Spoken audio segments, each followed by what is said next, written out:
Marines versus bugs. That's what we've always wanted to see, and now we're going to see it again.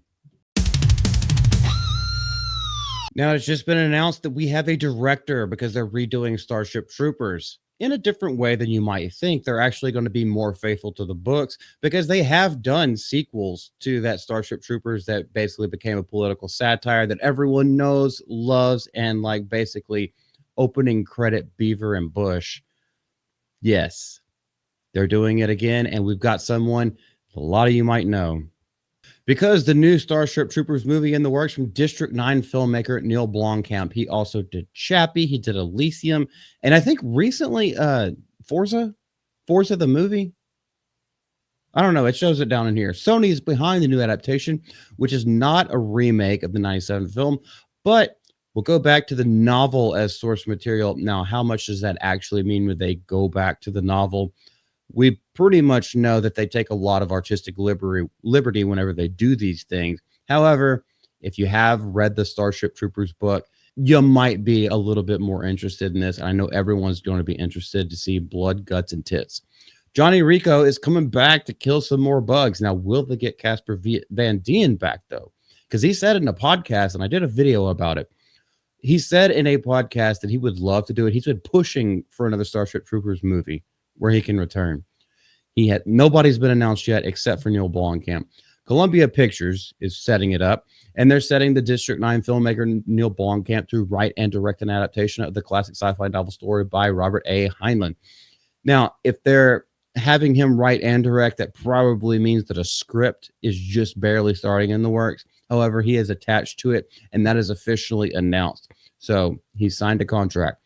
He will also produce the feature alongside Terry Tatchell, his partner and his wife.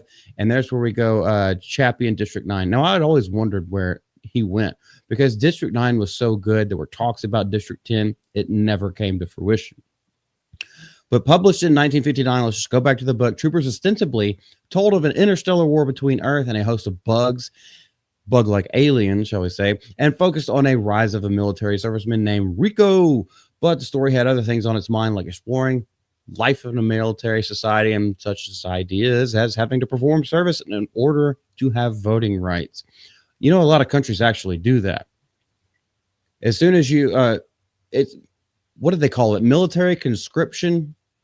In a lot of Asian countries, when you become of age, like basically in order to get work or other kinds of stuff like that, at least on the government dole, like to pay taxes and everything, you have to do 2 years. I know South Korea is like that. I'm sure there are a lot more. I think the Israel, sorry. I think the Israeli army is the same way. But while the book won a Hugo Award for Best Novel and has been quite influential in sci-fi literature, some quarters describe the book as fascist. Sure. It was the tone that was satirized in the 1997 movie. And they talk about fascism because it is a military society. It doesn't necessarily have to do with those kind of influences. There have been a lot of militaristic countries. But yes, everyone likes to point towards that. And I guess when the book came out in 1959, that would be fresh on everybody's minds, not even thinking about Benito Mussolini with the Italians during that time.